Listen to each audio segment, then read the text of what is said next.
Assalamualaikum warahmatullahi wabarakatuh.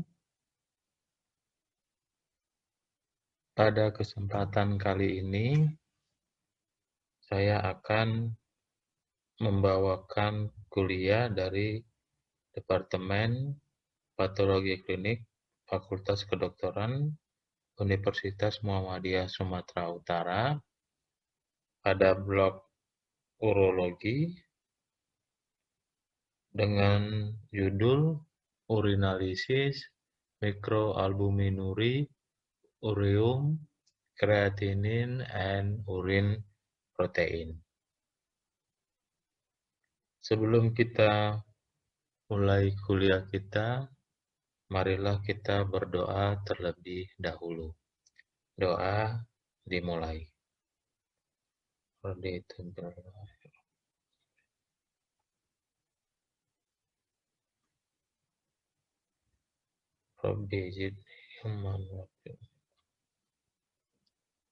Doa selesai. Baiklah, kita akan mulai kuliah kita yang berjudul Urinalisis Microalbuminuri Ureum Creatinine and Urine Protein.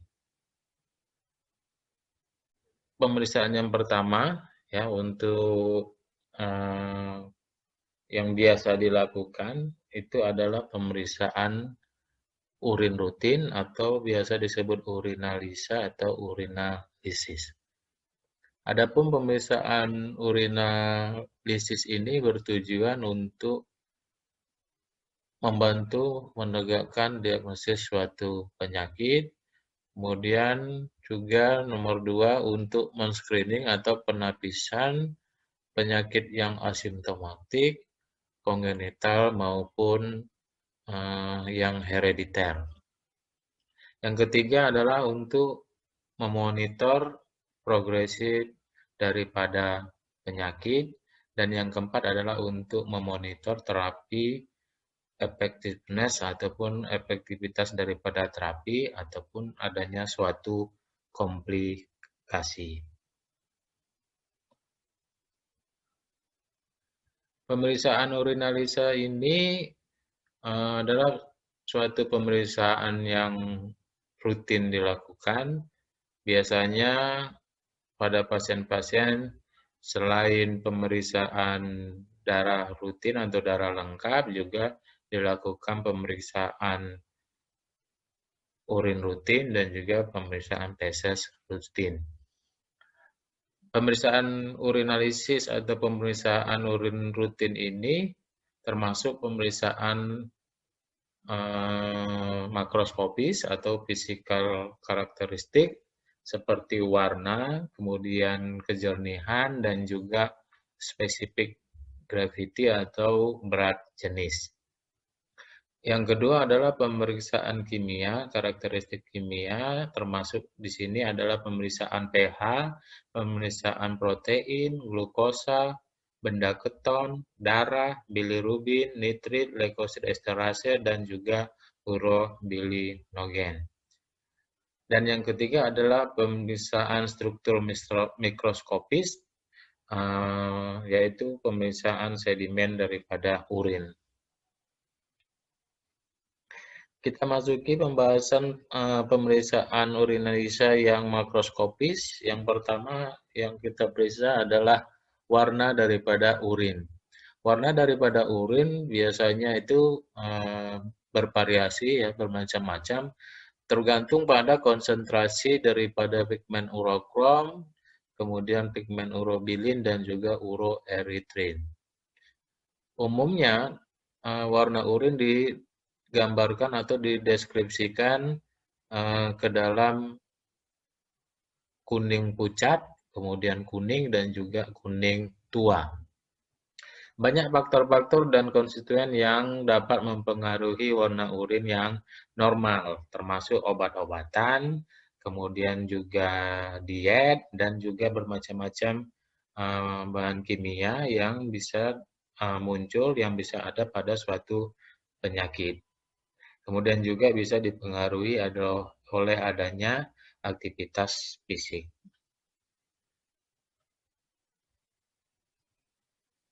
Ini merupakan gambar yang menerangkan bila warna urin itu adalah warnanya merah. Kalau urin berwarna merah, itu kemungkinannya bisa karena adanya hemoglobin di dalam urin, bisa juga disebabkan oleh adanya mioglobin di dalam urin, kemudian bisa juga disebabkan adanya red blood cell atau eritrosit di dalam urin. Ketiga-tiga keadaan ini akan menimbulkan urin yang berwarna merah. Perbedaannya adalah pada hemoglobinuri dan mioglobinuri, urinnya merah tetapi biasanya jernih, sedangkan pada hematuri karena adanya eritrosit di dalam urin itu urinnya berwarna merah dan keruh. Untuk membedakan antara hemoglobinuri dengan mioglobinuri, maka bisa kita periksa pada plasma daripada pasien. Kalau hemoglobinuri, plasma daripada pasien itu berwarna merah, sedangkan mioglobinuri, plasma pasiennya biasanya jernih. Adapun prosedur untuk pemeriksaan warna dan kejernihan pada urinalisa, yaitu yang pertama adalah sebelumnya spesimen yang kita periksa itu kita campur dengan baik, kemudian kita lihat melalui penampung urin, ya, penampung urin yang berwarna clear, ya, berwarna bening. Jadi tidak boleh memakai penampung urin yang warnanya buram ataupun kabur.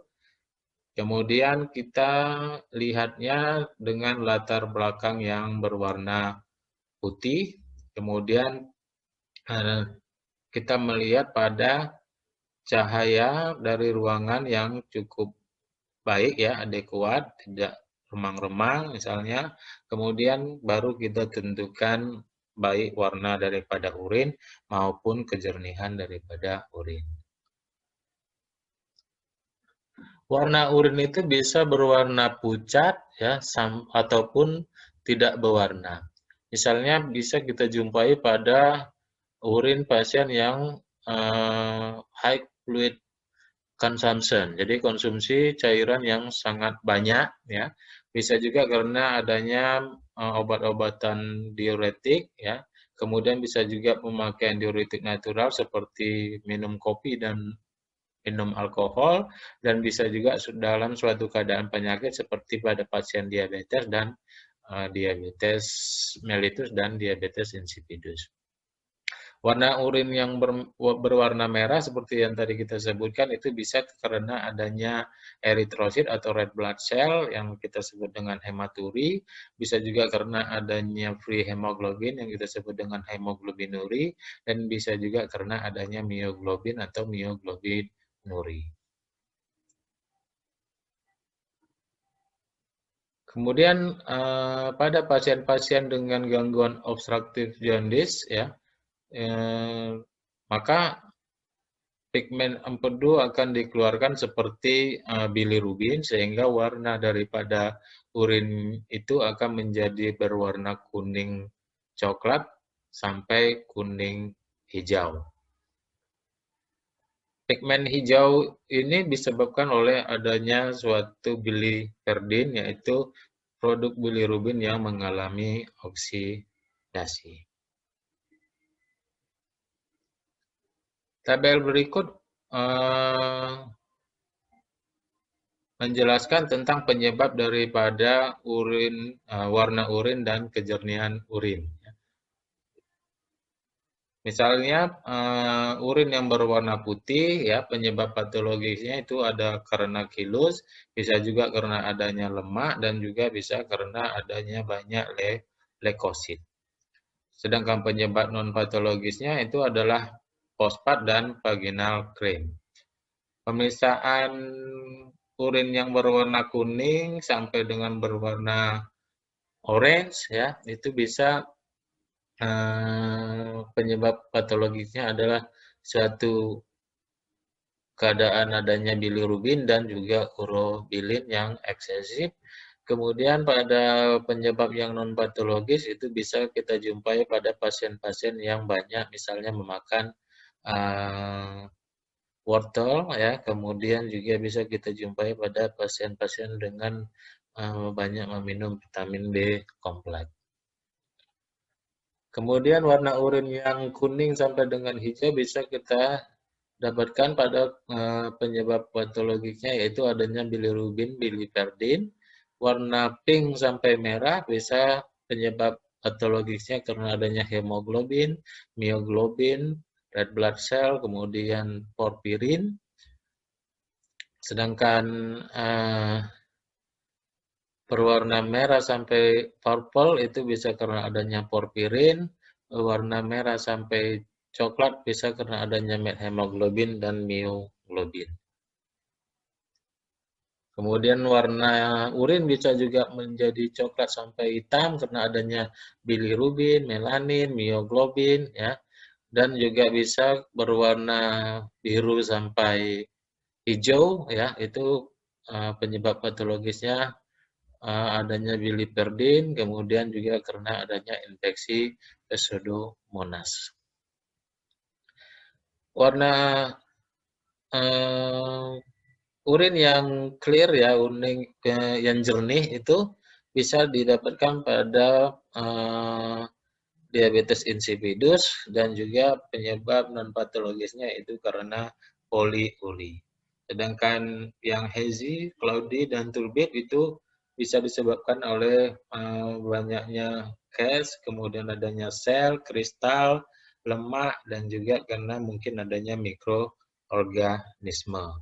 Sedangkan penyebab non-patologisnya bisa juga karena terkontaminasi dengan feses, bisa juga karena adanya mukus, kemudian adanya bedak ya, dan kemudian bisa juga karena terkontaminasi dengan adanya spermatozoa. Pemeriksaan selanjutnya adalah pemeriksaan kejernihan daripada urin.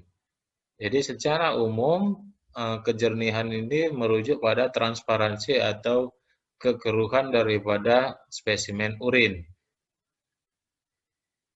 Secara visual ya dilakukan pemeriksaan pada urin yang sudah dicampur ya, kita lihat dengan di depan daripada cahaya ya, kemudian ditampung pada penampung urin yang bening ya, yang clear ya, jadi jangan yang kabur. Baik warna maupun kejernihan itu biasanya dilakukan penentuannya secara rutin ya. Adapun terminologi yang sering yang dilaporkan ya daripada kejernihan itu termasuk clear, kemudian hazy ya, kemudian cloudy, turbid, dan juga milky ya. Jadi biasanya ya kalau di lab kita ya biasanya itu dilaporkan sebagai jernih ya, agak keruh, dan sangat keruh. Jadi bisa jernih, bisa agak keruh, bisa keruh, dan sangat keruh.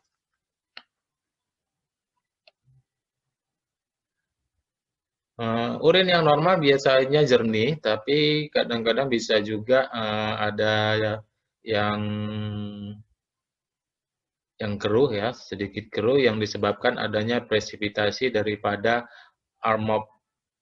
fosfat ya pada urin yang alkali ataupun presipitasi daripada amophorat ya, itu pada urin yang asam. Urin bisa juga menjadi cloudy ya, dari adanya leukosit dan juga sel-sel epitel ya, di mana adanya sel-sel leukosit dan sel epitel ini bisa kita konfirmasi nanti dengan pemeriksaan mikroskopis ya, eksaminasi mikroskopis untuk kita lihat sedimen. Kemudian bakteri juga dapat menyebabkan cloudiness ya, khususnya spesimen yang kita biarkan dalam suhu ruangan yang agak lama. Kemudian mukus juga dapat memberikan warna hazy ya pada urin ya. Kemudian red blood cell juga dapat memberikan hasil smoky ataupun turbid urin. Lemak dan juga kilus akan memberikan warna urin seperti susu. Penyebab patologik ya, kekeruan yang patologik itu biasanya umumnya itu disebabkan oleh adanya red blood cell, white blood cell, kemudian adanya bakteri. Kemudian penyebab lain yang jarang itu ya adanya abnormal daripada jumlah yang abnormal daripada non-squamous epithelial cell, kemudian adanya yes, kemudian adanya kristal yang abnormal, kemudian adanya lemak.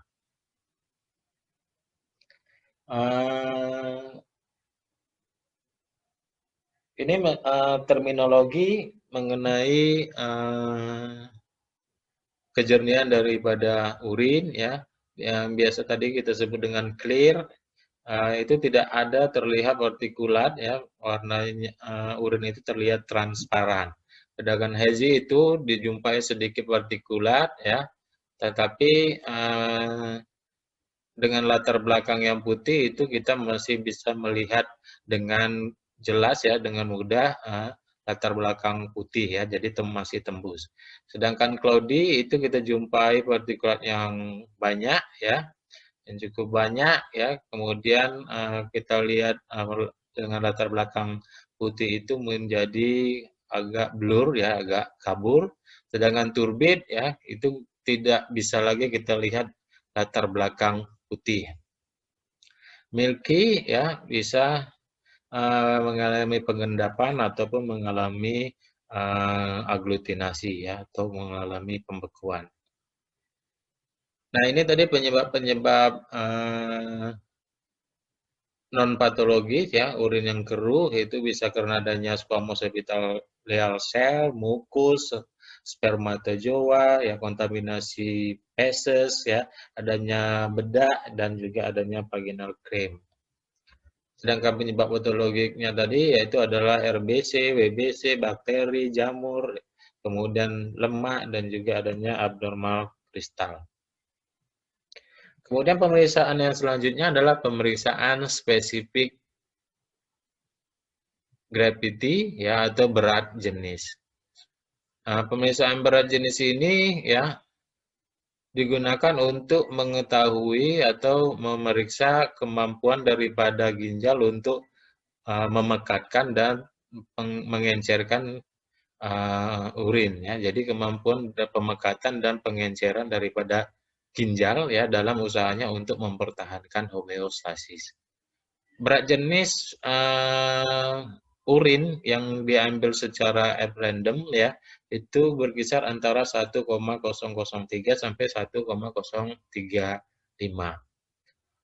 dengan range untuk spesimen urin yang kita kumpulkan selama 24 jam yaitu berkisar antara 1,015 sampai 1,025.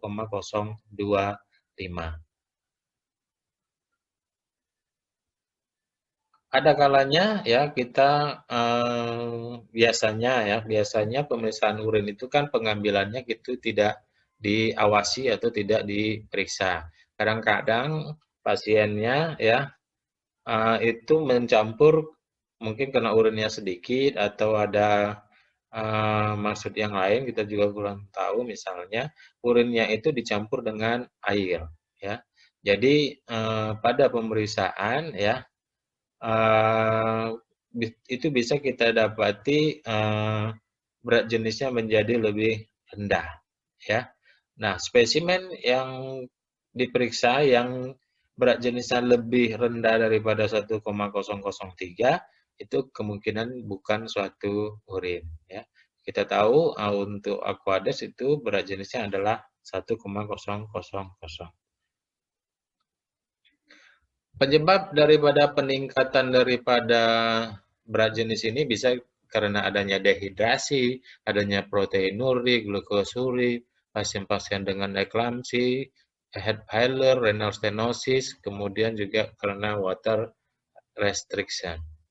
Sedangkan penyebab daripada menurunnya berat jenis ya itu karena intake cairan yang eksesif, kemudian pielonefritis, hipertensi, protein malnutrisi, polidipsi, dan juga diabetes insipidus. Obat-obatan diuretik dan juga diuretik yang natural seperti kopi, alkohol, ya itu akan memberikan hasil berat jenis yang juga rendah. Pemeriksaan selanjutnya adalah pemeriksaan POM ataupun busa ya. Jadi urin itu kita kocok ya.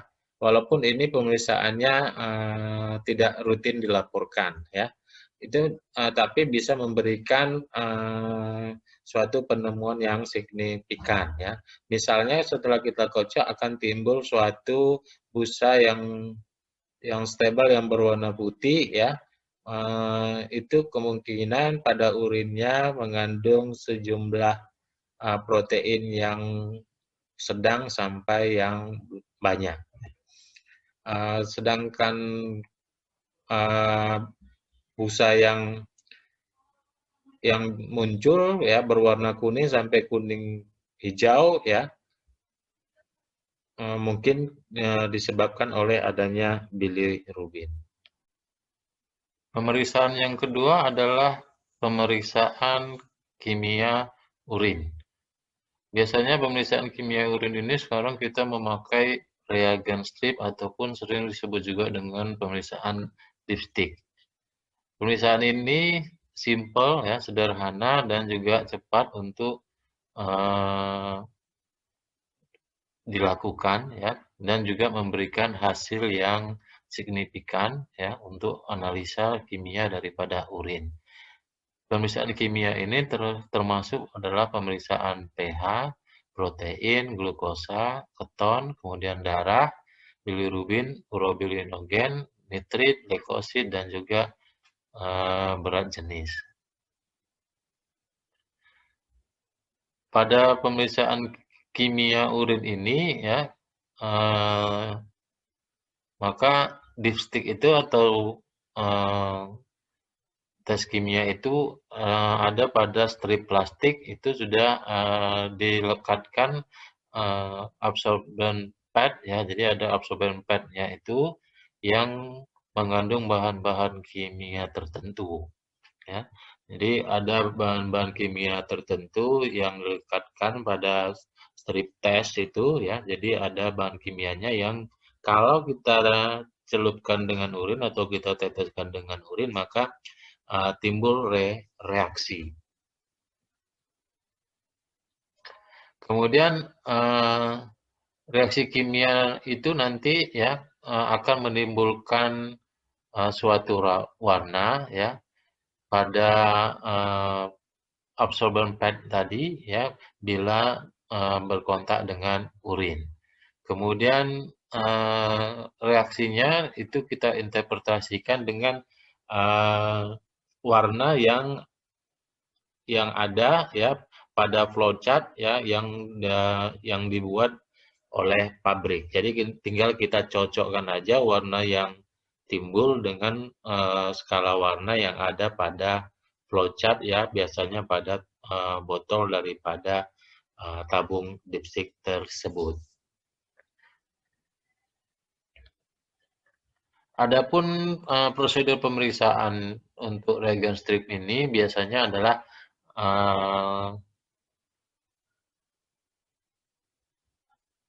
dipstick itu ataupun reagen strip itu kita celupkan ke dalam urin yang sudah kita campur dengan baik tanpa sentrifugasi. Jadi urinnya tidak disentrifugasi atau disentrifuge ya. kemudian sudah bercampur dengan baik urinnya, kemudian kita celupkan reagent strip atau reagent stripnya ya, kemudian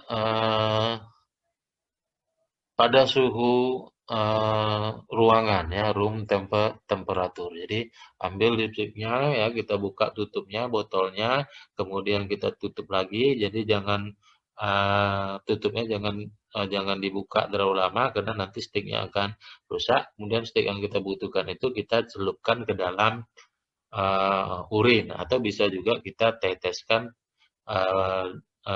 ke urin itu ke stiknya tadi. Kemudian kita buang urin yang berlebih dengan menyentuhkan pinggir daripada strip pada penampung urin ya. Jadi kita ketuk-ketuk ya pinggirnya itu supaya urin yang berlebih akan terbuang ya. Kemudian hapus pinggir daripada strip itu pinggir urinnya ya, kita hapus sedikit. Pinggir stripnya itu kita hapus dengan menggunakan misalnya tisu ya. Kemudian kita tunggu ya beberapa saat ya, tergantung daripada petunjuk daripada pabriknya ya, untuk menimbulkan reaksi yang terjadi. Kemudian baru kita lakukan compare ya, kita bandingkan warna yang terbentuk ataupun color reaction yang terdapat pada pad-pad daripada strip stick tadi ya, kita bandingkan dengan color chart yang sudah dikeluarkan oleh pabrik pembuat daripada dipstick tersebut. Seperti yang tadi kita sebutkan ya, salah satu pemeriksaan daripada kimia urin ini adalah pH. Seperti kita ketahui, bersama dengan ginjal, maka bersama dengan paru, ya, ginjal mempunyai peranan yang penting dalam mengatur asam basa di dalam tubuh. Ya. Adapun pH daripada urin yang normal itu dapat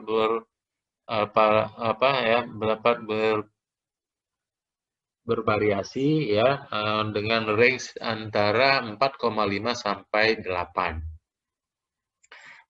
pH urin yang segar ya, pH urin yang segar itu tidak mencapai 9 ya, baik dalam keadaan normal maupun suatu keadaan yang abnormal.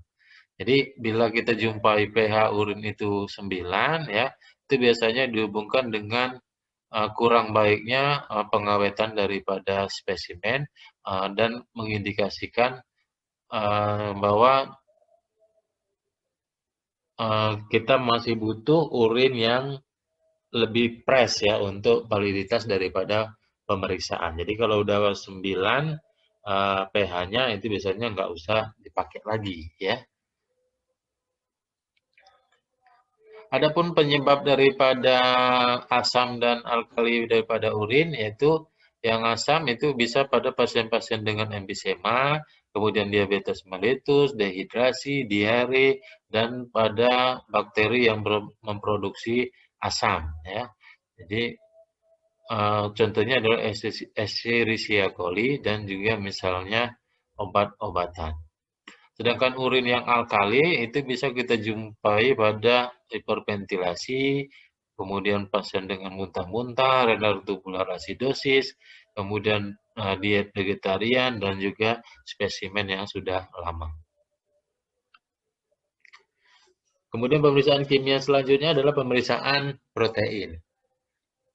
Adanya protein di dalam urin sering dihubungkan dengan penyakit ginjal yang awal ya, jadi permulaan penyakit ginjal dan biasanya muncul jauh sebelum adanya gejala klinis ya. Jadi bisa kita jumpai proteinuria ya pada tahap awal jauh sebelum munculnya clinical symptom ya.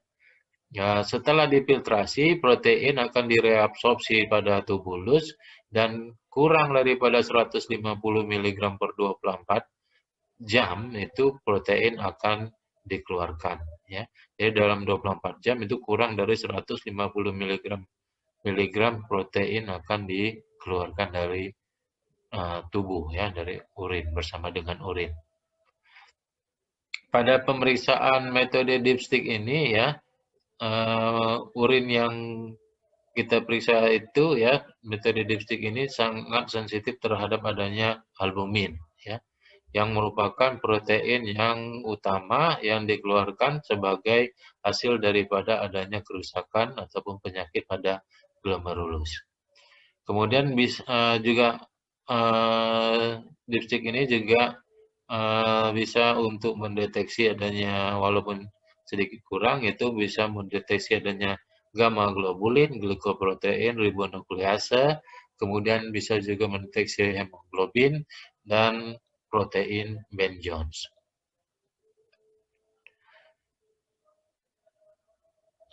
Kemudian protein yang normalnya dikeluarkan yaitu suatu mukoprotein yang disebut dengan Tam-Horsfall protein ya, yang tidak ada di dalam plasma tetapi disekresikan oleh tubulus renal.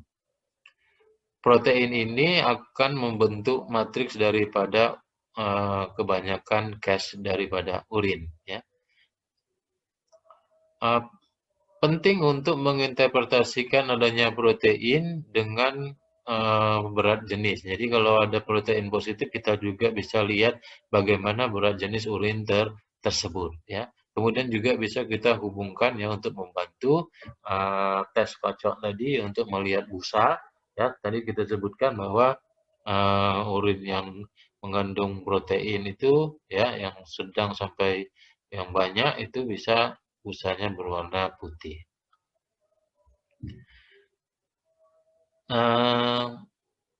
Urin protein ya itu bisa kita jumpai oleh penyebab prerenal, kemudian renal, dan juga penyebab postrenal.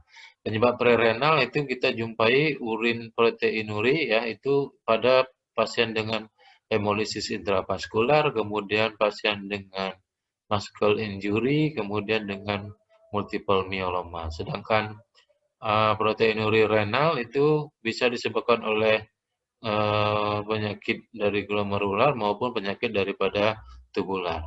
Ya, bisa disebabkan oleh diabetic nephropathy, stress exercise, kemudian adanya dehidrasi, hipertensi, dan juga preeklamsi.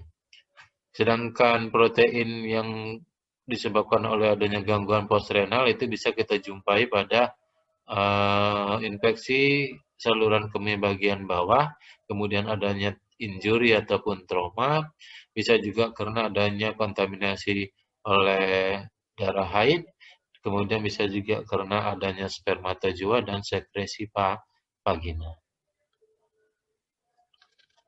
Pemeriksaan kimia yang lain adalah pemeriksaan glukosa, ya, adanya glukosa atau substansi yang dapat mereduksi lainnya. Jadi adanya jumlah glukosa yang signifikan di dalam urin itu kita sebut dengan glikosuria atau glukosuria.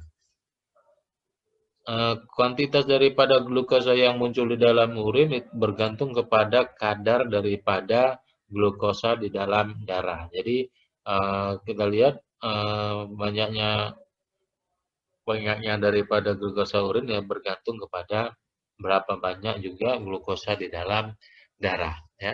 Kemudian juga bergantung kepada adanya filtrasi glomerulus dan juga derajat reabsorpsi daripada tubulus.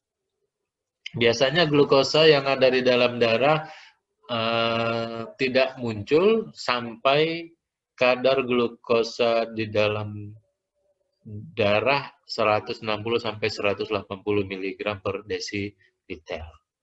Ya, jadi kalau kadar gula darah 160 sampai 180 mg per desiliter, nah itu biasanya urinnya sudah mengandung glukosa.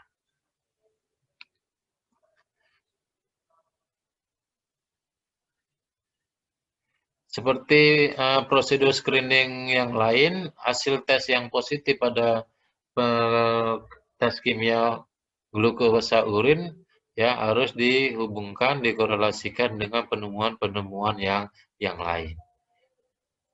Interpretasi daripada tes glukosa yang positif ya harus didasari atas screening yang lain termasuk berat jenis, kemudian bisa juga kita lihat bagaimana apakah adanya benda keton dan juga albumin.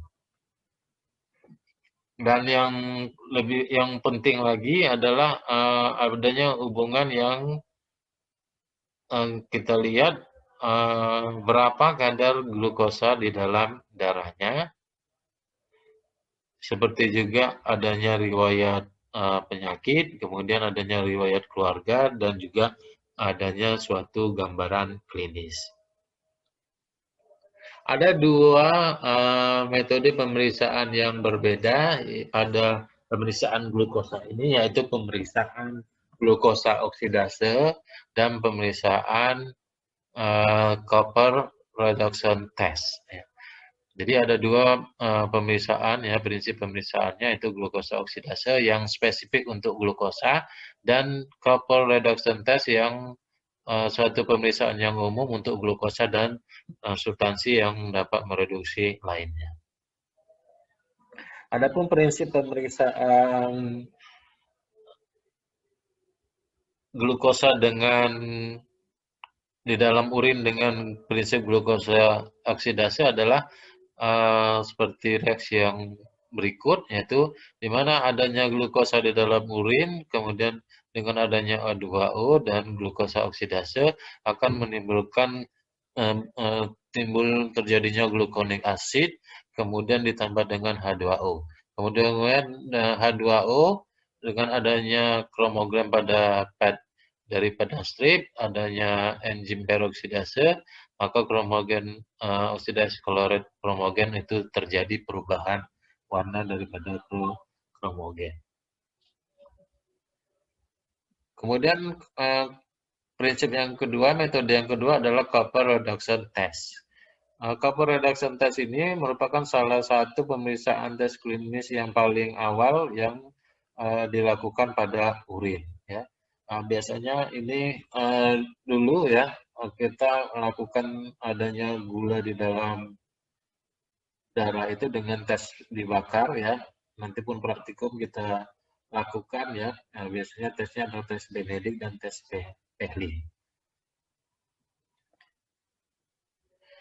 Tes ini ya didasari atas kemampuan daripada glukosa dan substansi lain yang dapat mereduksi daripada copper sulfat menjadi cupro oxide dengan adanya pemanasan dalam suasana alkali.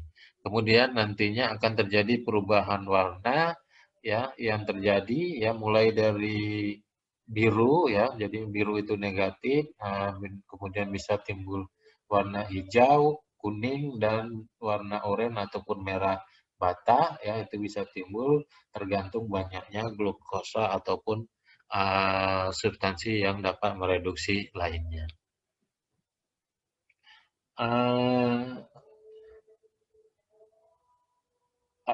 Prinsip reaksinya adalah adanya kuprisulfida ya sulfat itu dengan adanya substansi yang mereduksi ya.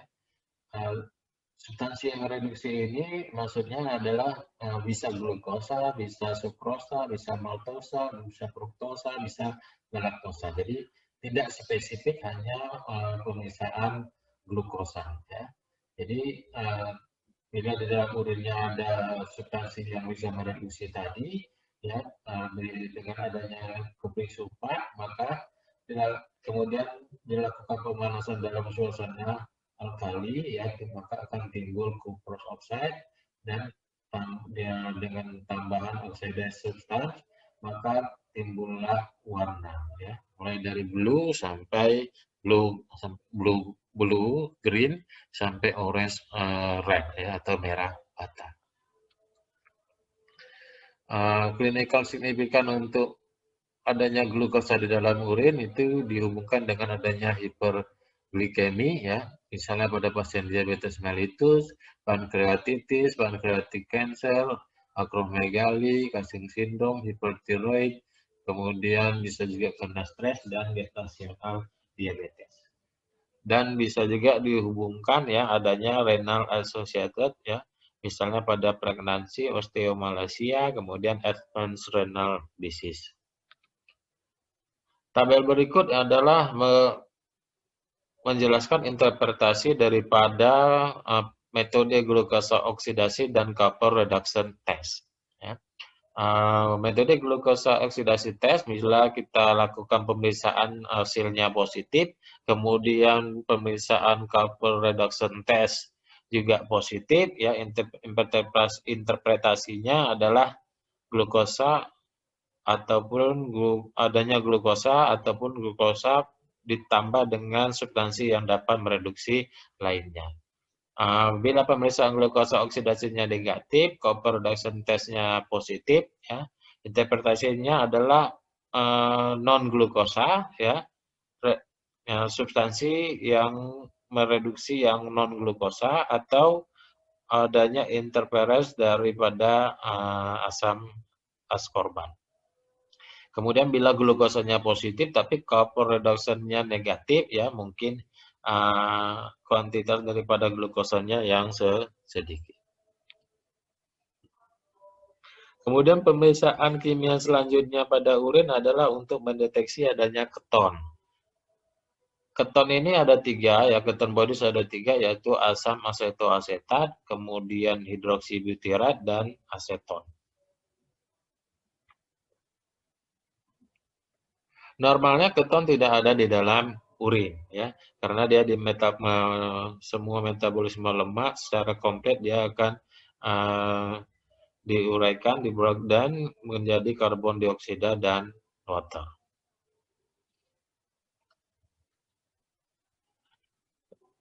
Dipstick ataupun reagen strip yang dipakai itu akan memeriksa adanya asetoasetat, ya, dan juga bisa juga mendeteksi adanya aseton. Ya, tidak ada satupun pemeriksaan yang reagen strip yang sampai saat ini yang bisa mendeteksi adanya suatu hidroksibutirik asid. Jadi cuma bisa mendeteksi adanya asetoasetat dan aseton, ya, bukan beta hidroksibutirat. Reaksinya adalah reaksi nitrofluorid reaction, di mana adanya asetoasetat di dalam urin ataupun aseton, ya, kemudian adanya sodium nitrofluorid ditambah dengan glisin dalam suasana alkali, nantinya akan timbul warna purple. Jadi kalau adanya asetoasetat atau aseton, maka urinnya nanti akan timbul warna purple. Adapun clinical signifikan daripada keton urin itu, ya, yang pertama adalah pasien dengan diabetik asidosis, kemudian pasien dengan starvation, kemudian malabsorption, stress exercise, vomiting, dan lain sebagainya. Kemudian occult blood, ya. Terminologi untuk occult blood berarti dia tersembunyi, ya, hidden atau tersembunyi, ya. Dan metode yang digunakan untuk tes pada darah, ya, tes untuk darah pada urin, ya, itu mampu untuk mendeteksi adanya sejumlah sedikit, ya, urin yang secara makroskopis itu tidak terlihat, ya. Jadi kalaupun nggak terlihat secara kasat mata, ya, maka masih bisa dilihat dengan tes kimia. Metode kimia yang digunakan untuk pemeriksaan rutin urinalisis untuk mendeteksi adanya darah atau hematuri, ya, biasanya dapat mendeteksi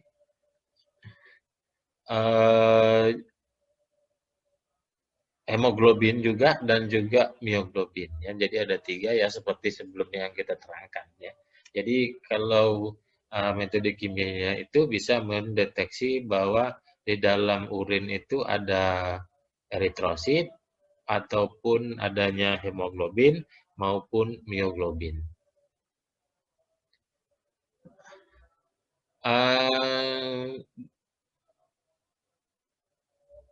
Adanya darah dalam kuantitas yang besar itu bisa dideteksi secara visual ya. Misalnya pada pasien dengan hematuri ya itu maka darahnya akan berwarna merah ya, cloudy red urine ya. Tadi kita sebut ya warna merah urin yang keruh ya. Sedangkan hemoglobin itu urinnya juga berwarna merah tetapi jernih. Darah yang lebih besar dari 5 sel per mikromililiter urin ya dianggap secara klinis adalah signifikan. Tapi visual examination-nya negatif ya. Kemudian microscopic examination akan memperlihatkan adanya intact red blood cell tetapi prehemoglobin itu tidak terdeteksi. Oleh karena itu, pemeriksaan tes kimia untuk hemoglobin akan memberikan keadaan yang lebih akurat untuk mendeteksi adanya darah.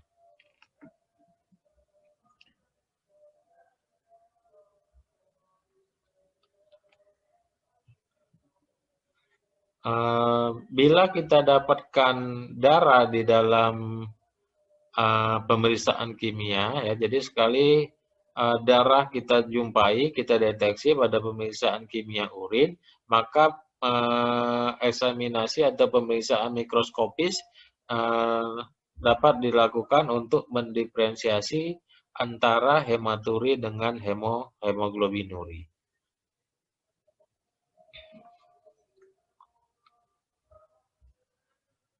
Clinical signifikan daripada positive reaction untuk blood pada urin itu bisa kita jumpai hematuri pada pasien dengan renal calculi, glomerulonefritis, kemudian adanya tumor, pyelonefritis, trauma, dan juga stress exercise. Kemudian kita bisa jumpai adanya hemoglobin di dalam urin, itu bisa pada pasien-pasien dengan transfusi reaction, kemudian dengan anemia hemolitik, kemudian dengan severe burns ya, luka bakar yang berat, kemudian dengan infection ataupun malaria ya. Sedangkan mioglobinuria itu bisa kita jumpai pada pasien-pasien dengan muskular trauma, kemudian koma yang lama, convulsion ya, kemudian alkoholisme, kemudian drug abuse. Pemeriksaan kimia selanjutnya adalah pemeriksaan bilirubin. Normalnya ya, bilirubin tidak terdeteksi di dalam urin. Adanya bilirubin di dalam urin akan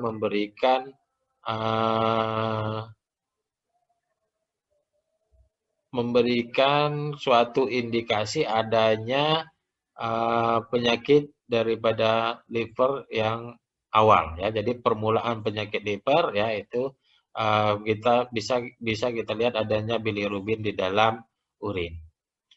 Nah, biasanya sering terdeteksi jauh sebelum terbentuknya kuning ya. Jadi jauh sebelum adanya kuning pada tubuh pasien-pasien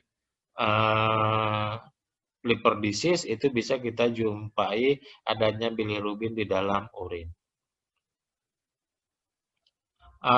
Jaundice ataupun ikterus yang disebabkan oleh peningkatan daripada bilirubin unconjugate ataupun bilirubin indirect ya, itu bilirubinnya itu tidak positif di dalam urin ya. Jadi tidak ada bilirubin yang diekskresikan ke urin. Jadi kalau bilirubinnya unconjugate ya, itu yang menyebabkan kuning, maka di dalam urin bilirubinnya negatif. Tetapi bila jaundice yang disebabkan oleh peningkatan daripada bilirubin conjugate, maka bilirubinnya akan kita jumpai di dalam urin. Kebanyakan daripada tes dipstick itu didasarkan atas adanya reaksi coupling dari suatu diazonium salt ya dengan bilirubin di dalam suatu media yang asam seperti yang ditunjukkan pada reaksi berikut.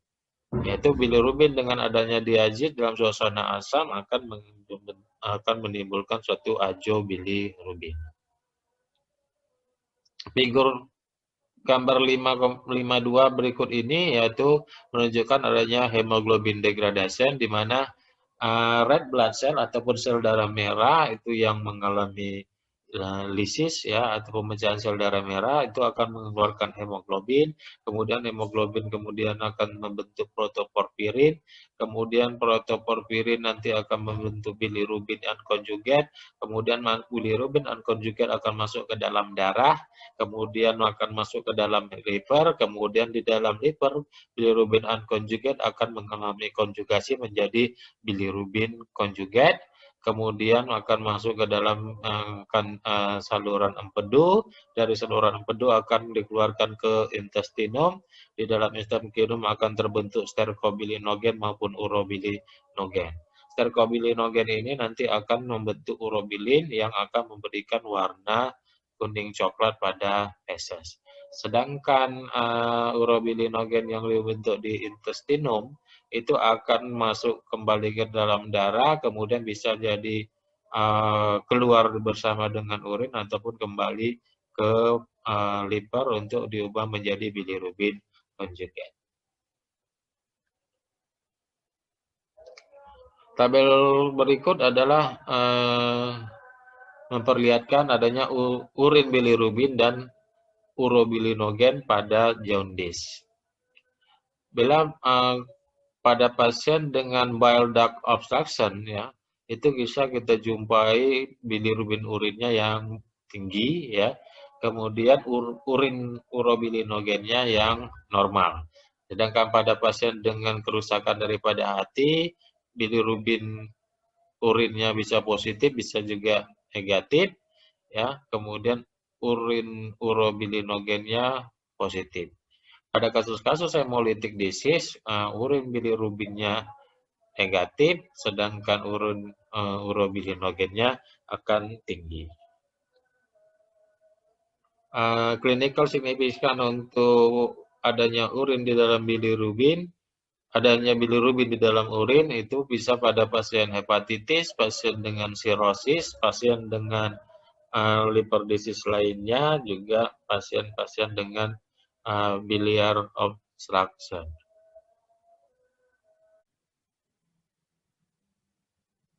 Pemeriksaan kimia berikutnya adalah pemeriksaan urobilinogen. Bilirubin konjugat ya, atau bilirubin direct itu nanti akan masuk ke dalam saluran empedu, kemudian akan masuk ke intestinum, di mana di intestinum akan terdapat bakteri yang akan mengubah bilirubin direct ataupun konjugat ini menjadi urobilinogen dan juga stercobilinogen.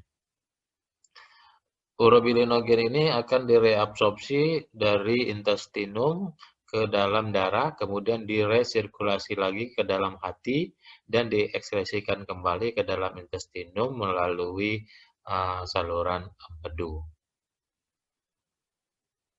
Sedangkan stercobilinogen tidak dapat direabsorpsi, dia tinggal di dalam intestinum yang kemudian mengalami oksidasi menjadi urobilin dan diekskresikan bersama dengan feses.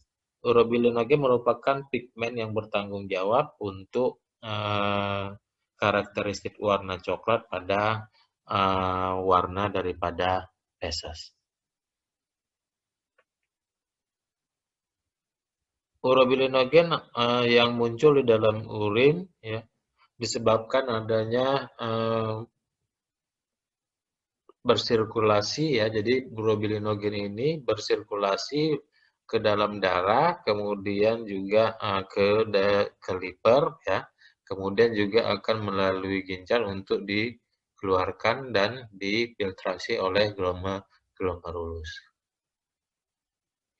Oleh karena itu, sejumlah kecil daripada urobilinogen, ya, biasanya kurang daripada 1 mg per desiliter, itu normalnya bisa dijumpai di dalam urin. Peningkatan urin urobilinogen yang lebih besar daripada 1 mg per desiliter, itu bisa kita jumpai pada pasien-pasien dengan penyakit hati dan juga pada pasien-pasien dengan penyakit hemolitik.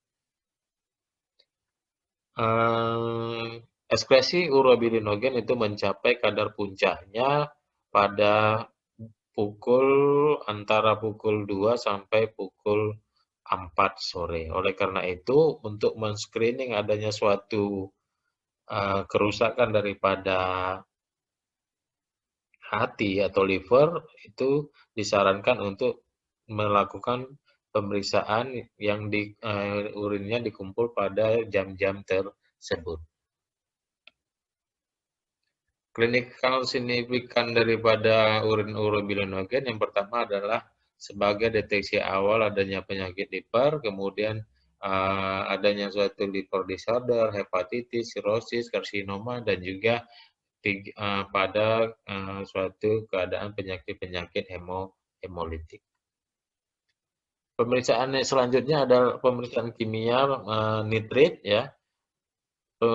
Pemeriksaan nitrit ini merupakan pemeriksaan yang cepat ya, metode indirect atau metode tidak langsung untuk deteksi awal dan pada bakteri uri yang asimptomatik. Organisme yang sering ya, yang umum yang dapat menyebabkan infeksi traktus urinarius ataupun infeksi saluran kemih seperti E. coli, Enterobacter, Citrobacter, Klebsiella, dan Proteus itu akan memproduksi enzim yang dapat mereduksi nitrat pada urin menjadi nitrit. Hal ini bisa terjadi bila urin yang ada di dalam kandung kemih itu harus berada di dalam kandung kemih minimum 4 jam. Jadi urin itu harus ada paling tidak 4 jam di dalam kandung kemih ya.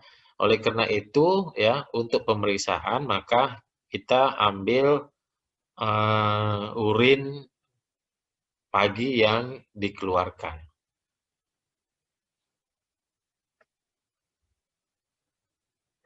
Hasil tes yang negatif ya jangan diinterpretasikan sebagai indikasi tidak adanya suatu bakterial infeksi ya. Jadi tes negatif ya belum tentu tidak adanya bakteri yang adanya infeksi bakteri ya. Nah, hal ini bisa disebabkan oleh beberapa alasan ya. Jadi kalau kita jumpai nitrit negatif ya, itu bukan berarti tidak adanya infeksi bakteri pada saluran kemih misalnya ya. Alasannya yang pertama adalah ada beberapa patogen yang ada di dalam urin yang tidak membentuk nitrit. Jadi dia tidak mengubah nitrat menjadi nitrit. Kemudian lamanya urin yang tinggal di dalam kandung kemih itu paling tidak harus 4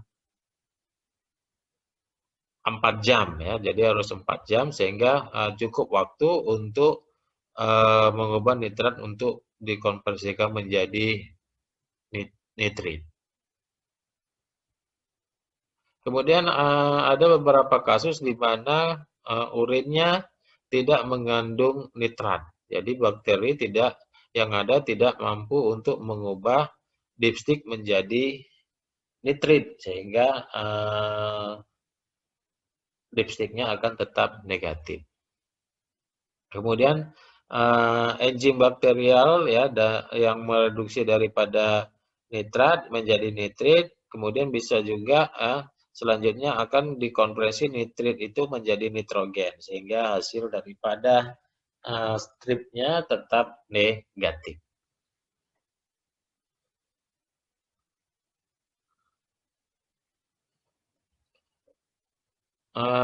Prinsip reaksi yang terjadi adalah di mana nitrit dengan adanya P-arsenilic acid ya akan membentuk diazonium compound, kemudian 3 hidroksil 1 2 3 4 tetrahydrobenzoquinolanin itu ditambah dengan diazonium compound akan membentuk warna pink.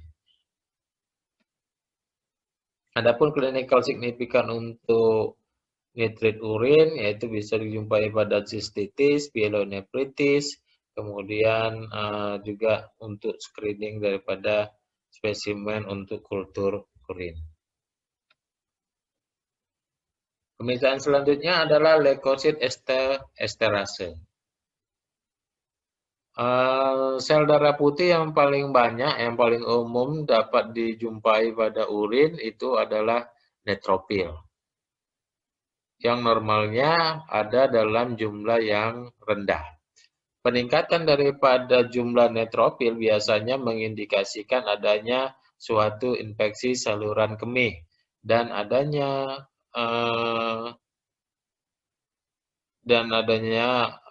neutropil itu mengindikasikan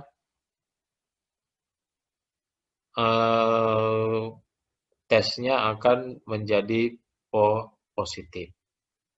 Screening untuk infeksi daripada saluran kemih juga termasuk untuk mengevaluasi pH, kemudian protein dan juga nitrit. Maksudnya di sini adalah jadi kalau misalnya kita jumpai leukosit esterase positif pada pemeriksaan kimia urin, maka kita bisa juga lakukan evaluasi bagaimana pH daripada urin, kemudian juga protein daripada urin dan nitrit pada urin.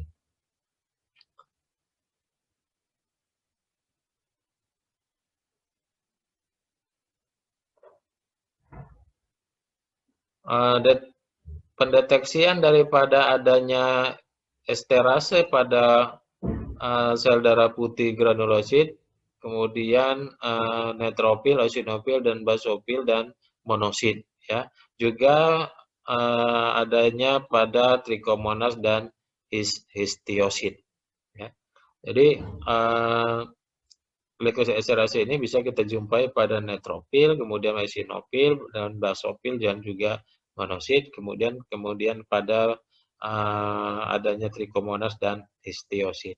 Limfosit, eritrosit, bakteri dan renal tissue sel tidak mengandung esterase. Infeksi yang disebabkan oleh trichomonas, chlamydia, jamur, kemudian inflamasi pada renal tissue seperti interstitial nephritis akan memproduksi leukosit without bacteriuria. Adapun clinical signifikan daripada urin leukosit itu pertama bakterial dan non-bakterial urin tractus infeksi yaitu infeksi saluran kemih, kemudian inflamasi daripada tractus urinarius dan juga screening untuk urin kultur spesimen. Kemudian pemeriksaan ketiga daripada pemeriksaan urin rutin atau urinalisa yaitu adalah pemeriksaan secara mikroskopis. Jadi tadi sebelumnya makroskopis, kemudian pemeriksaan kimia, sekarang adalah pemeriksaan secara mikroskopis. Tujuan daripada pemeriksaan ini adalah untuk mendeteksi dan untuk mengidentifikasi material yang tidak larut yang ada di dalam urin. Baik darah, ginjal, kemudian traktus genitourinary bagian bawah dan juga kontaminasi dari luar, itu semuanya berkontribusi dalam terbentuknya elemen yang ada di dalam urin. Yang termasuk ke dalamnya adalah RBC atau red blood cell, kemudian white blood cell, kemudian epithelial cell, cash, bakteri, jamur, parasit, mukus, spermatozoa, kristal, dan juga artefak. Pemeriksaan daripada sedimen urin harus mencakup identifikasi dan juga kuantitasi daripada elemen yang dijumpai.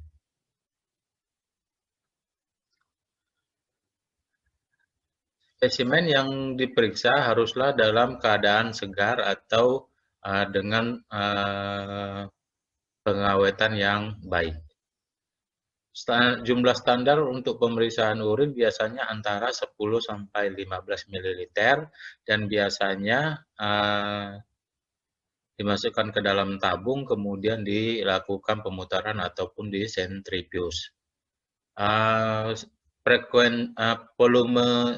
Volume yang sering dilakukan pemeriksaan itu ya berkisar 12 ml.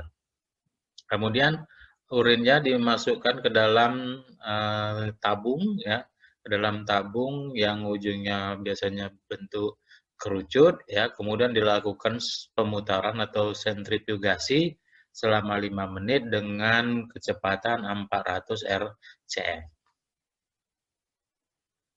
Kecepatan ini ya sangat baik ya untuk menghindari adanya kerusakan daripada elemen urin yang akan kita periksa.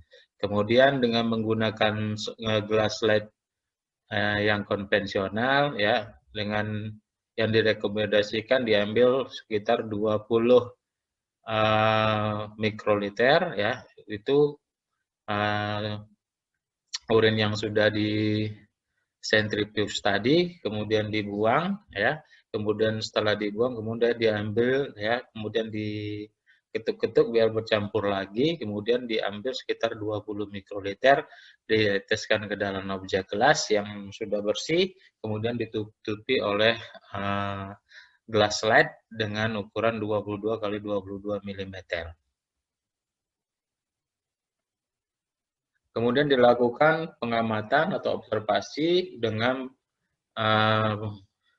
pembesaran rendah ya sekitar 10 dan juga pembesaran yang tinggi yaitu sekitar 40 kali, minimum sebanyak 10 lapangan pandang. Biasanya secara rutin cash dilaporkan sebagai jumlah rata-rata dari 10 lapangan pandang dengan pembesaran kecil. Sedangkan red blood cell dan white blood cell biasanya dilaporkan sebagai jumlah rata-rata per 10 lapangan pandang dengan pembesaran yang besar ya, pembesaran 40. Epithelial cell, kemudian kristal dan elemen-elemen lain yang sering dilaporkan sebagai bentuk semi kuantitatif ya, seperti jarang, kemudian sedikit, sedang dan juga banyak, atau bisa juga dalam bentuk positif 1, positif 2, positif 3 dan positif 4 ya, berdasarkan format laboratorium yang dipakai. Yang pertama kita bahas adalah adanya sel. Sel yang ada di dalam urin bisa termasuk sel eritrosit, sel leukosit, dan juga sel epitelial. Yang bisa berasal dari mana saja di dalam traktus urinarius, mulai dari tubulus sampai dengan uretra, ataupun berasal dari kontaminasi yang terdapat dari vagina dan vulva. Normalnya red blood cell tidak ada di dalam urin, walaupun adanya 1-2 red blood cell per lapangan pandang besar biasanya tidak dianggap sebagai sesuatu yang abnormal. White blood cell juga dapat masuk ke dalam traktus urinarius dari mana saja, mulai dari glomerulus sampai ke uretra, dan batas normalnya itu kira-kira sampai 2 white blood cell per lapangan pandang besar.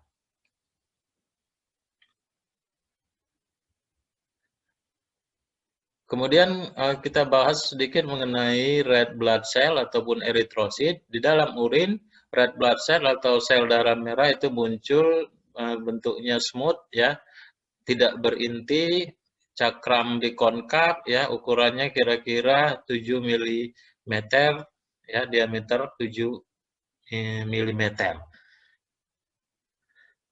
Biasanya diidentifikasi dengan memakai pembesaran 40 kali ya, dengan objektif 10 kali ya, sehingga pembesarannya adalah 400 kali. Biasanya red blood cell ini secara rutin dilaporkan sebagai rata-rata jumlah yang dilihat dari 10 lapangan pandang. Nah, ini kita lihat ya, gambar sebelah kiri adalah gambaran daripada bentuk normal daripada red blood cell ya, kemudian juga di sebelah kanan itu gambaran normal daripada bentuk red blood cell dan juga beberapa ghost cell.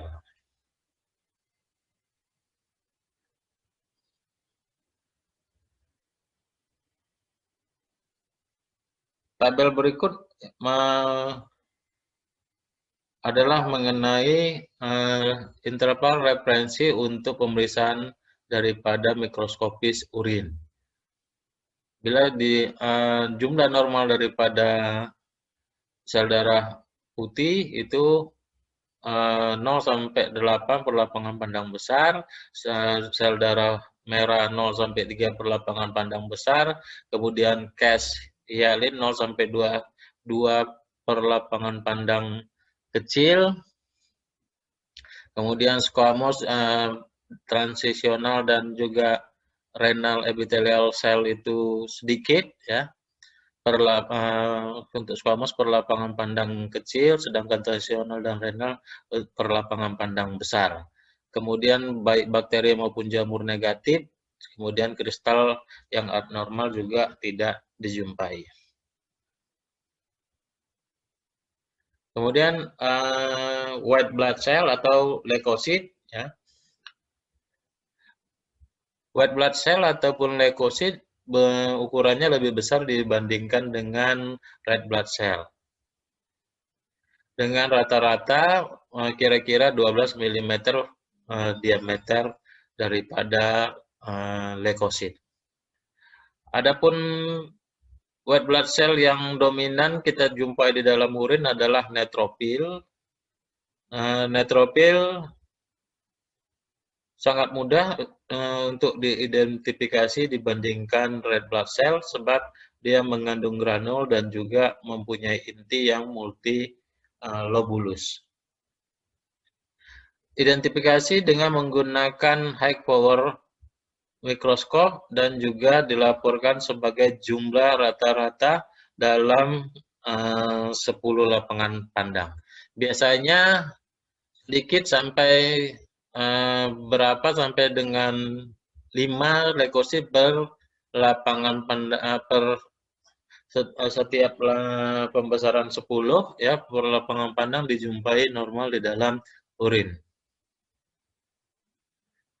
Peningkatan daripada leukosit di dalam urin disebut juga dengan V-urea, mengindikasikan adanya suatu bakterial infeksi termasuk pyelonephritis, cystitis, prostatitis, dan juga uretritis. Tetapi bisa juga menunjukkan adanya suatu non-bacterial disorder, misalnya pada glomerulonephritis, lupus erythematosus, dan juga adanya tumor. Nah, ini merupakan gambaran daripada white blood cell. Kita lihat nanti ya dengan ukurannya sekitar 12 mm, bentuknya bulat, ya, kemudian sitoplasmanya bergranul dengan inti yang biasanya multilobulated. Kemudian sel epitel ya, ada 3 tipe umum daripada sel epitel yang bisa kita kenali, yaitu renal tubular, kemudian transisional, dan juga squamous. Peningkatan daripada jumlah tubular epithelial cell menunjukkan itu adanya suatu kerusakan pada tubular. Kerusakan ini dapat terjadi pada pyelonephritis, acute tubular necrosis, salicilat intoksikasi, dan juga adanya kidney transplant rejection. Transitional cell yang melapisi traktus urinarius mulai dari pelvis sampai ke ginjal sampai ke bagian atas daripada uretra. Kemudian squamous epithelial cell, dan biasanya kita umumnya ya dijumpai pada uretra dan juga pada vagina. Banyak sel squamous cell itu dijumpai pada urin wanita sebagai hasil dari kontaminasi dari vagina maupun vulva. Sehingga adanya epithelial squamous pada wanita itu mempunyai diagnostik signifikansi yang lebih rendah. Kita lihat di sebelah kiri adalah gambaran daripada epitel squamous, kemudian di sebelah kanan juga epitel squamous dengan pembesaran 10 ya sebelah kanan, dan sebelah kiri dengan pembesaran 100 dengan pembesaran 400 kali. Kemudian sebelah kiri kita lihat adalah gambaran daripada epitel sel transisional, begitu juga yang di sebelah kanan ya. Kemudian yang gambar berikut adalah gambaran dari renal tubular epithelial cell. Kemudian yang kita bahas selanjutnya bakteri ya. Bakteri normalnya tidak ada di dalam urin. Ya. Bakteri mungkin bisa dalam bentuk kokus dan juga bisa dalam bentuk basil atau batang. Kemudian kita amati dan kita laporkan dengan menggunakan pembesaran 40 ya, high power magnification, kemudian dilaporkan sebagai sedikit, moderat ataupun banyak per high power field. Kemudian untuk dianggap signifikan ya, untuk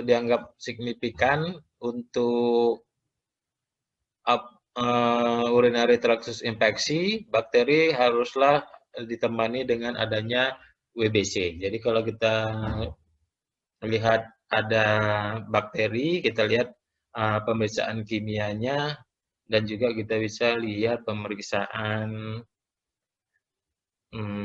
mikroskopisnya juga dijumpai white blood cell ya. Jadi kemungkinan ya dianggap kemungkinan besar adanya suatu urinary tractus infeksi. Nah, ini kita lihat ya bakteri ya, gambaran bakteri dan juga white blood cell. Kemudian selanjutnya adalah yeast ya, jamur ya, merupakan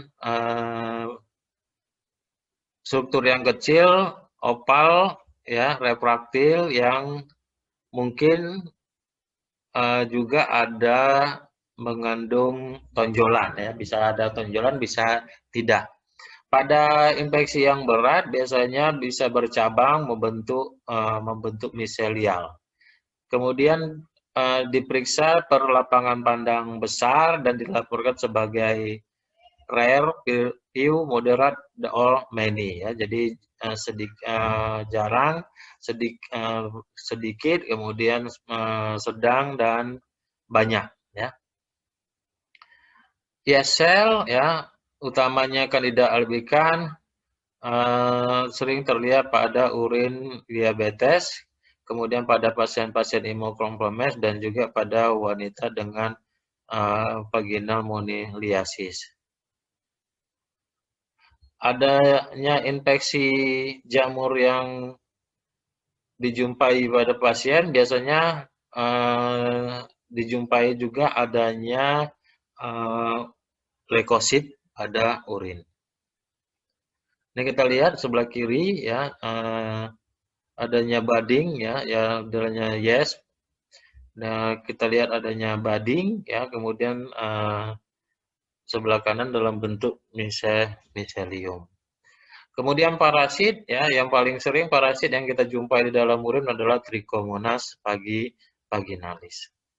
Biasanya dilaporkan dalam bentuk rare, few, moderate, ataupun many per high power pill.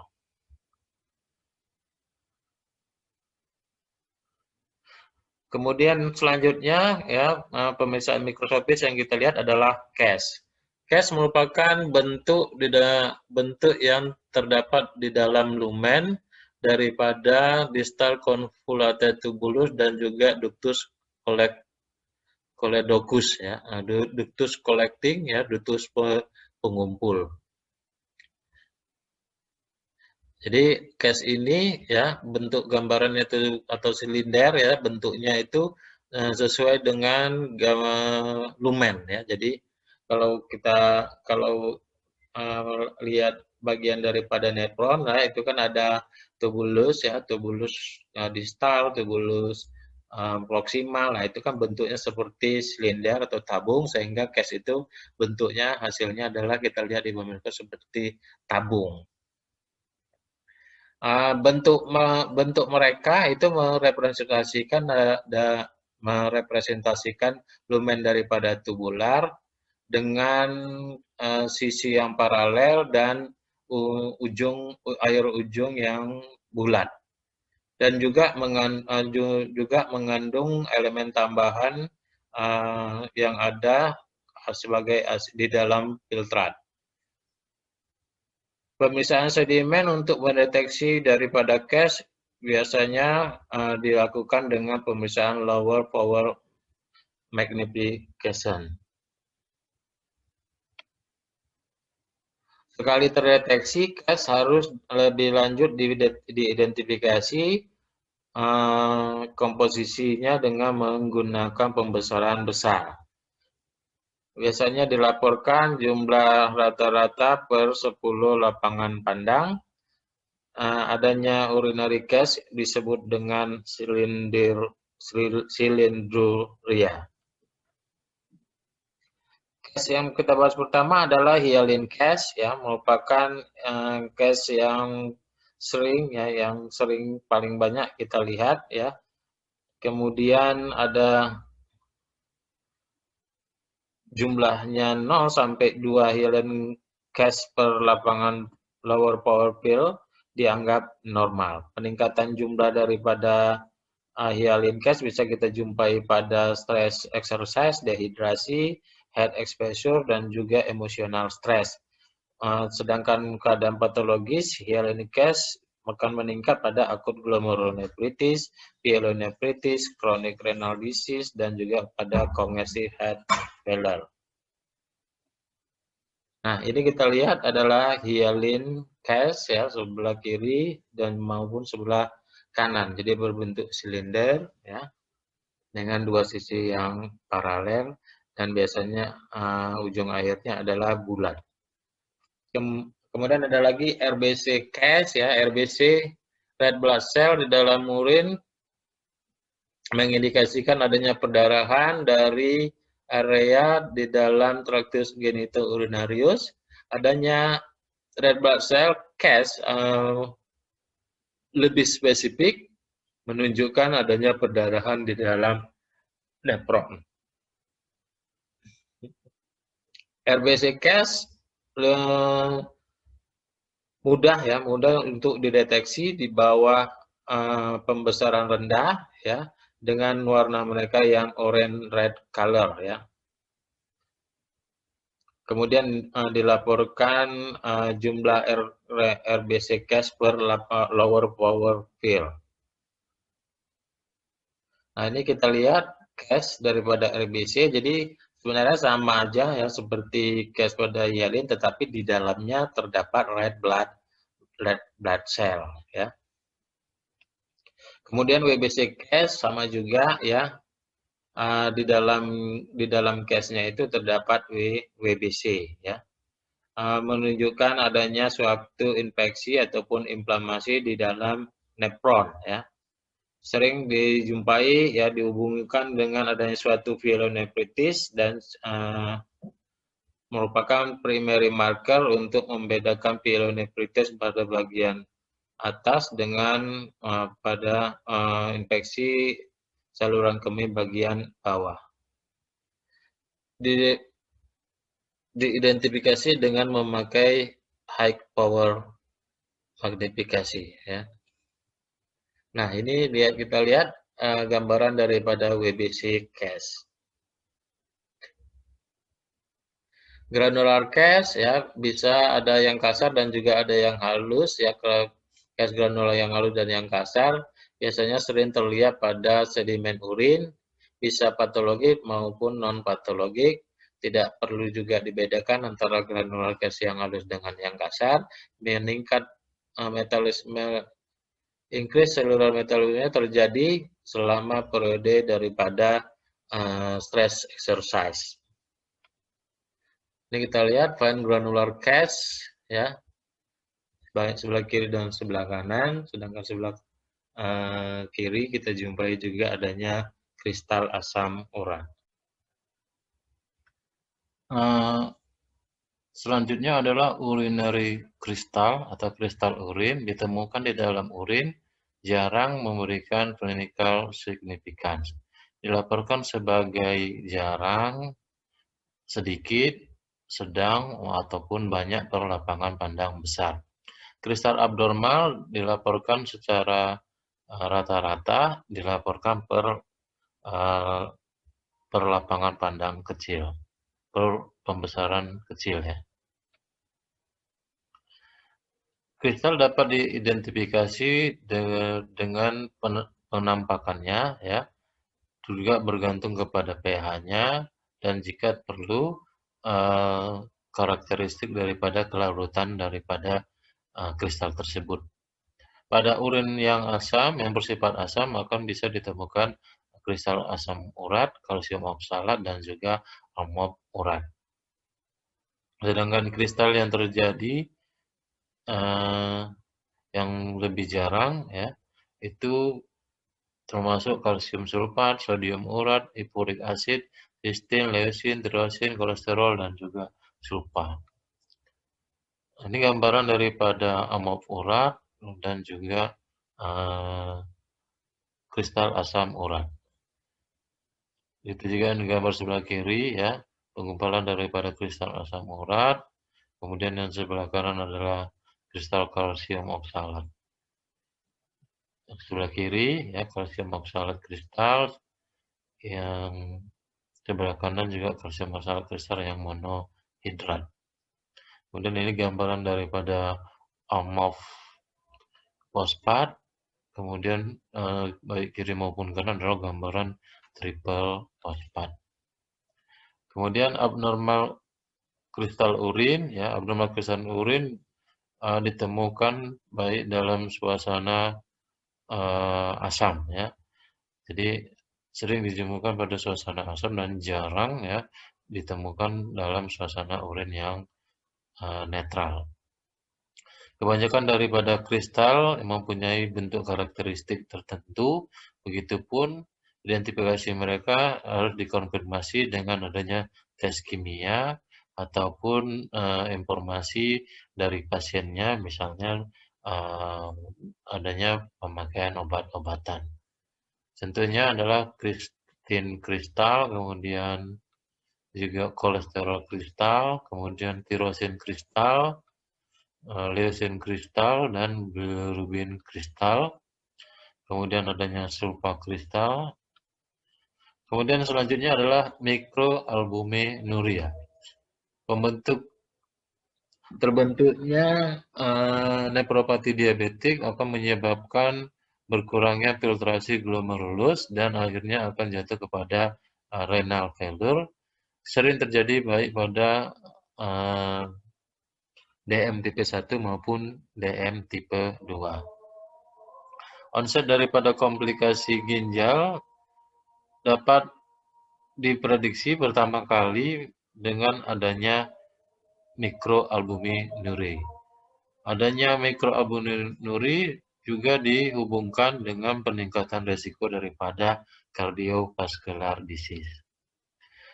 Deteksi daripada mikroalbuminuria memerlukan pengumpulan daripada spesimen urin selama 24 jam. Spesimen kemudian dilakukan tes ya dengan prosedur kuantitatif. Hasil daripada pemeriksaan dilaporkan dalam miligram albumin per 24 jam ataupun sebagai albumin ekskresi dalam gram per menit. Dengan metode ini, mikroalbumin dianggap signifikan bila dijumpai 30-300 mg albumin yang diekskresikan dalam 24 jam atau albumin ekskresi 20-200 gram per menit.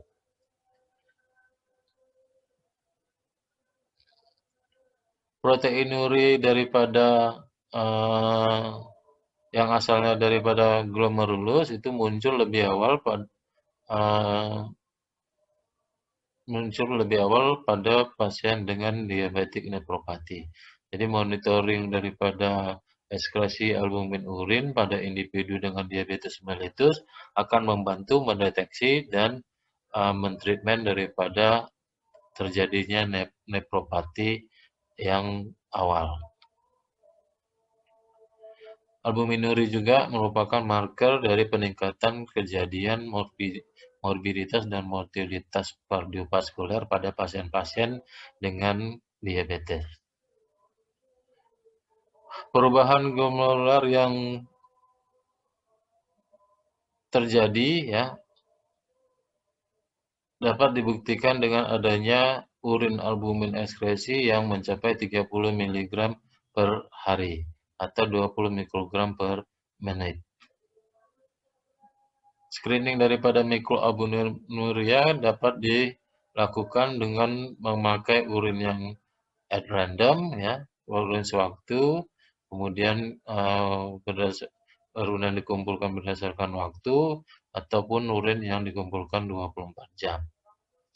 Di mana urin 24 jam yang dipakai memberikan informasi yang lebih akurat.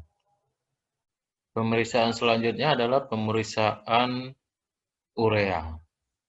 Metabolisme protein akan memproduksi asam amino, di mana proses ini akan nantinya melepaskan nitrogen, di mana akan dikonversi menjadi urea dan kemudian akan dikeluarkan menjadi produk-produk pembuangan.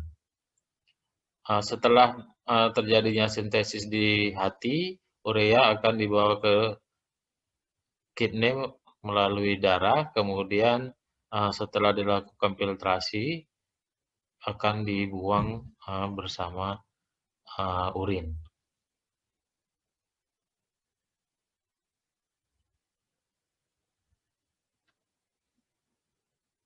Urea nitrogen konsentrasi dapat dikonversi dari urea konsentrasi dengan mengalihkan dengan 2,14.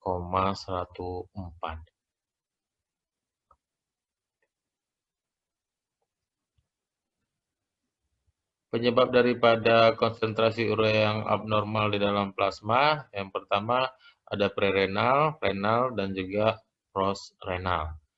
Pada prerenal bisa pada pasien-pasien kognitif heart failure, shock, hemorrhagic, dehidrasi, kemudian high protein diet, sedangkan pada renal bisa pada acute and chronic renal failure, pada renal disease termasuk nefritis glomerular dan tubular necrosis. Kemudian pada pasien postrenal itu bisa terjadi bisa didapati pada urinary tract obstruction.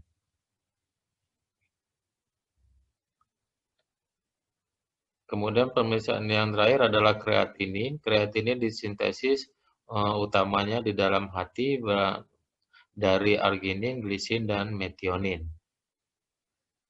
Kemudian ditransfer ke jaringan tisu yang lain seperti otot, di mana akan dikonversi menjadi kreatin fosfat yang merupakan sumber daripada energi.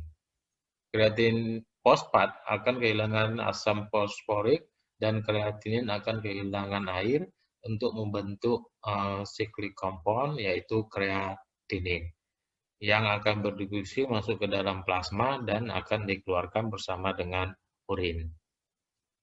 Peningkatan kreatinin konsentrasi dihubungkan dengan adanya fungsi renal yang abnormal, khususnya berkaitan dengan fungsi daripada glomerulus.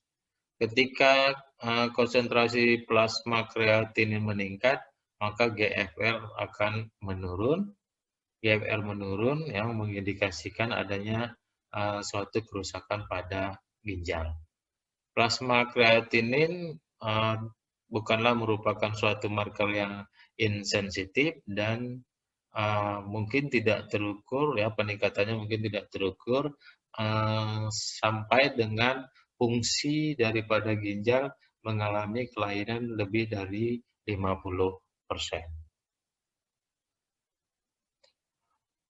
Ini adalah referensi atau bahan bacaan untuk kita, ya, bisa dibaca lebih lanjut. Terima kasih, ya. Saya ucapkan, ya, dan saya akhiri, ya, sebelumnya dengan doa penutup majelis. Doa dimulai.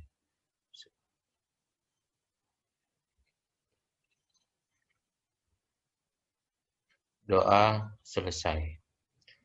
Terima kasih, saya ucapkan Assalamualaikum warahmatullahi wabarakatuh.